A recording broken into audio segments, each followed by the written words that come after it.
ഹരേ കൃഷ്ണ. ഗുരുവായൂർ ക്ഷേത്രത്തിൽ രാവിലെ 3 മണി പോലെ നട തുറക്കുന്നതായിരിക്കും.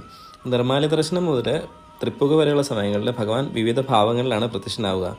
അപ്പം ഓരോ സമയത്തെയും ദർശനത്തിന് ഓരോ ഫലങ്ങളാണ്. ഭഗവാന്റെ നിർമ്മാല്യ ദർശനം നിങ്ങൾ നടത്തുകയാണെങ്കിൽ സർവ്വപാപങ്ങളുമായിട്ട് നിങ്ങൾ നിർമ്മലരാകുമെന്ന് പറയുന്നു. വാഗച്ചാർത്താണ് ദർശിക്കുന്നതെങ്കിൽ അരിഷ്ടതകൾ മാറി സൗഖ്യം ലഭിക്കുന്നു. തൈലാഭിഷേകം ആണ് ദർശിക്കുന്നതെങ്കിൽ രോഗങ്ങളിൽ നിന്ന് മോചനം ലഭിക്കുമെന്ന് പറയപ്പെടുന്നു. പാലഭിഷേകം ദർശിക്കുകയാണെങ്കിൽ ശത്രുക്കളിൽ നിന്നുള്ള സംരക്ഷണമാണ് നമുക്ക് ലഭിക്കുക.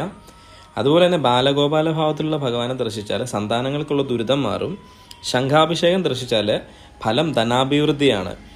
അതുപോലെ തന്നെ പന്തീരടി പൂജയാണ് നിങ്ങൾ കാണുന്നതെങ്കിൽ നിങ്ങൾക്ക് നേത്രരോഗശമനവും മനഃശാന്തി ഉണ്ടാവും. ശിവേലി ദർശനം നടത്താൻ സാധിക്കുകയാണെങ്കിൽ കേസുകളിൽ നിന്നും വഴക്കുകളിൽ നിന്നും ഒക്കെ നിങ്ങൾക്ക് വിജയം ലഭിക്കും. ശ്രീഭൂതബലി ദർശനം നടത്താൻ പറ്റുകയാണെങ്കിൽ സന്താനലബ്ധിയും ധനാഭിവൃദ്ധിയാണ് ഫലം വരിക. ദീപാരാധനയാണ് നിങ്ങൾ കാണുന്നതെങ്കിൽ ദാമ്പത്യ സൗഖ്യവും പ്രണയസാഫല്യവും ഒക്കെയാണ് ഉണ്ടാവുക. അത്താഴപൂജയാണ് ഭഗവാനെ കാണുന്നത്